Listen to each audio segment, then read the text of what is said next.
Carlos from Massachusetts.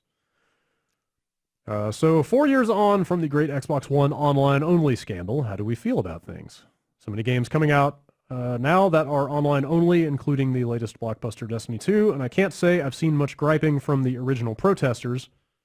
It's almost as if the Xbox One had been released as planned, things would have turned out fine.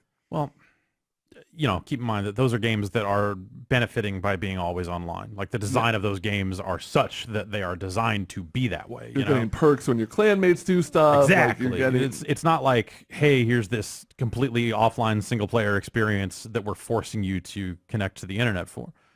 Though some cases are a little slim on some of that stuff too. So I think that that's not really the same thing. I think the approach that ended up going in its place is instead the soft power that is accomplishing the same thing. Yeah. Where digital sales are on the rise, which has the knock-on effect of eliminating used sales, which is what the whole thing was designed to avoid. And it's just kind of happening naturally, which I think is that was the stance that Sony took internally. Like, I actually was like, this is going to happen one way or the other. Like, you don't need a console that forces it because digital will be such a convenience for so many people that it will eventually just kind of happen on its own. To Sony's credit, they are helping that process along by running some actually pretty awesome sales. Sure. Yeah, there's some good sales on the Xbox as well. Have they gotten there? Yeah, at times. Yeah, at times. Like I follow a Twitter bot that like reports price changes on Xbox stuff, and occasionally I go look and go, oh, actually, that's not bad. Like I feel like there's a flash sale on PSN like every other week at this point. Definitely. That day that I bought digital copy of Mad Max for $8. Yeah, felt pretty good. And how much time have you spent playing Mad Max? Zero. Good work. It's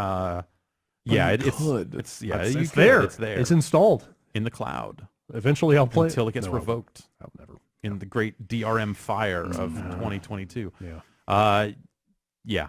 So like they're both Sony and Microsoft are accomplishing that goal in a more consumer-friendly way. Yeah. But we're doing it to ourselves. Yeah. Ultimately. So this was probably the smarter way to do it than to try to force it on people before it was time. Yeah. Also, patch size and game size and all that other stuff with bandwidth caps and all that other stuff is still very real and still kind of a hassle. Like my first response to this was like, well, of course they'll force it on the next one because they just delayed the inevitable. But now that there's this continuity of platform, right, as they're rolling out like half-step consoles and stuff, there's no natural like where do you break it off? Break point where it's like, all right, now this is our requirement. Yeah. So maybe it'll never happen.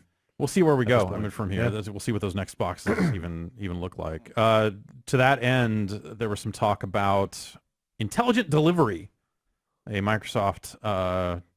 So we talked about it before in terms of, hey, these 4K textures will be large. Yeah. Is everyone going to be forced to download them? And somebody who sounded like they had development experience wrote in saying, yeah, they have a system for that. Yes, they do. And some of the details of that, I guess, leaked out. I think Ars Technica may have posted some stuff, or maybe it was Eurogame. Anyway, our Digital Foundry or somebody, but it was specifically what we were talking about. Is like it will know what type of display you're using, which Xbox One model you're on, and download accordingly to prevent you from having to download stuff you'll never use. I wonder if you have any control over that. I don't know. Like if you're on an Xbox One X but a 1080p TV, but you still want the big ass 4K textures. Right, if you could for downsampling or whatever. Force those downloads? Huh.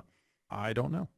Or I wonder what it detects, if it does detect display size, or if it is just literally, if you're on an X, you get the good stuff. If not, you don't, or what. But that's good that they're thinking about that. I wonder what that means for discs. If discs are suddenly now forced to make sure that they have both versions on there, or if there will be a case where, hey, if you want to play the 4K version of this, as soon as you put the disc in, it will download. Separate download? Yeah. I don't know.